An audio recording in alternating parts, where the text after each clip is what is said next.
Hello two family મિત્રો, કેમ છો બધા મજામાં? તો આજે એક આપણે મિત્રો ફરીથી એક મળી ગયા છે મસ્ત મજાના નવા વિડીયોની અંદર.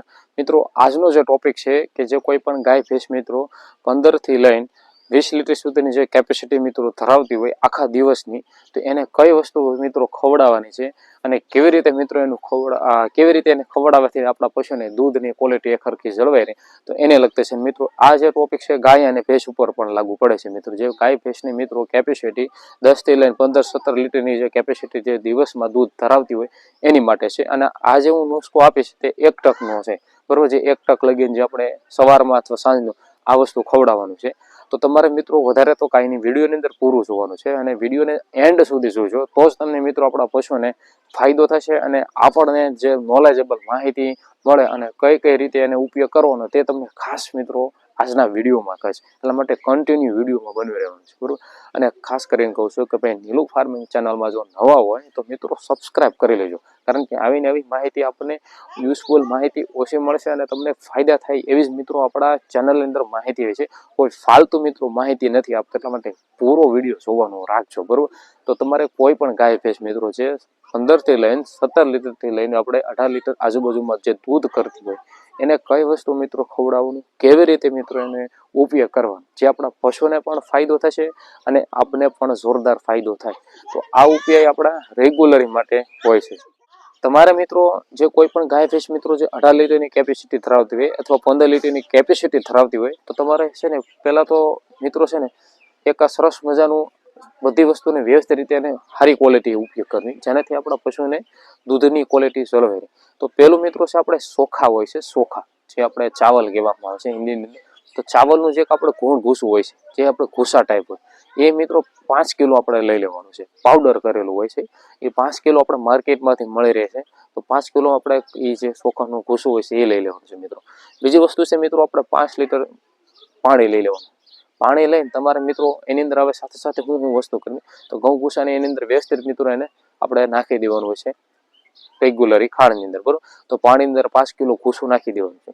બીજી વસ્તુ છે મિત્રો આપણે જે રેગ્યુલર જે ખાંડ આપણે ખવડાવતો હોય છે, પશુ આહાર ખાંડ છે, આપણે અહીંયા ઘણી વિનોલાની ખળ, આપણે કપાસિયા ખોળ હોય છે, ઘઉં ભૂસું હોય છે, તો ઘણી પ્રકારની મિત્રો. તો એ પણ તમે સારી ક્વોલિટીનું ખાંડ છે મિત્રો, તે મિનિમમ 1 કિલો ખાંડ, સારી ક્વોલિટીનું 1 કિલો ખાંડ તમે લઈ શકો. કોઈ પણ ખાય XYZ, બરોબર. કોઈ પણ ખાંડ તમે 1 કિલો જ હોવું જોઈએ. એને પણ તમારે એ પાણીની અંદર જે આપણે પેકેટ હોય એની અંદર તમારે નાખી દેવાનું છે. ત્રીજી વસ્તુ છે મિત્રો ઘઉં ભૂસું, ઘઉંનું જે ભડકું હોય છે, ઘઉંનું ભડકું લઈ લેવાનું છે. અને આપણે ચણાનું ભડકું આવે છે, બરોબર. તો ચણાનું જે ભડકું હોય છે એ પણ તમે લઈ શકો છો. તે પણ મિત્રો આપણે 1 કિલો લઈ લેવાનું છે. ઘઉં ભૂસું 1 કિલો, 1 કિલો ચણાનું ભડકું જે આવે છે એ પણ લઈ, એને પણ આપણે સરસ મજાનું બકેટ હોય છે એની અંદર આપણે નાખી દેવાનું છે.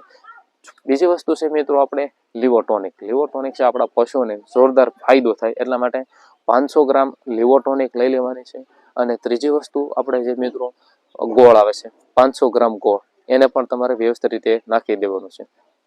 અને લાસ્ટની અંદર મિત્રો તમે કોઈ પણ મિલર મિક્સર પાવડરને પણ તમે ઉપયોગ કરો તો પણ વધારે સારું, કારણ કે 18 લીટરની કેપેસિટી ધરાવતું પશુ આ વસ્તુને ખાસ જરૂર, એટલે મિલર મિક્સર પાવડર અને સાથે સાથે મિત્રો આપણું કેલ્શિયમ પણ તમે કોઈ પણ કંપનીનું કેલ્શિયમ લઈ શકો, પણ સારી ક્વોલિટીનું હોવું જોઈએ, બરોબર. તો એ પણ તમે 200 ગ્રામ આપણે કેલ્શિયમને લઈ લો છે. પછી 1 લીટર પાણી નાખી તમારે એને મિનિમમ 2 કલાકથી લઈને 3 કલાક જ્યારે તમારી દોવાની વાર હોય છે, 1 કલાક 2 કલાક જ્યારે તમારે જે ટાઈમ હોય એ પહેલાં તમારે આ ઉપયોગ કરી લેવાનો છે. અને મિનિમમ 1 કલાક લગી એને રહેવા દેવાનું છે. તો જે વ્યવસ્થિત થઈ જાય પછી તમારે એને રેગ્યુલર મિત્રો જે આપણી કોઈ પણ 18 લીટરની કેપેસિટી હોય, 20 લીટરની કેપેસિટી ધરાવતી ગાય કે ભેંસને તમે દેવાનું છે. અને એને એક નેસ્ટે એ જે 1 ટક જ આપણે આને દેવાનું છે. એ આખો દિવસમાં તમે 2 વખત આ ઉપયોગ કરી શકો છો, જો આપણે ગાય 18 લીટરની કેપેસિટી ધરાવતું હોય તો, બરોબર. અને ઘણા લોકો ઘણી પ્રકારની મિત્રો ઉપયોગ કરતા હોય છે ઘણી વસ્તુ, જે 18 લીટર 20 લીટર કેપેસિટી ધરાવતું હોય. તો તમે તમારા પશુને મિત્રો જે વધુમાં વધુ દૂધ કરતું હોય તમે શું વસ્તુ ખવડાવો છો, તો કેવી રીતે એનો ઉપયોગ કરો છો તે અવશ્ય મિત્રો જો નાની એવી કોમેન્ટ કરજો.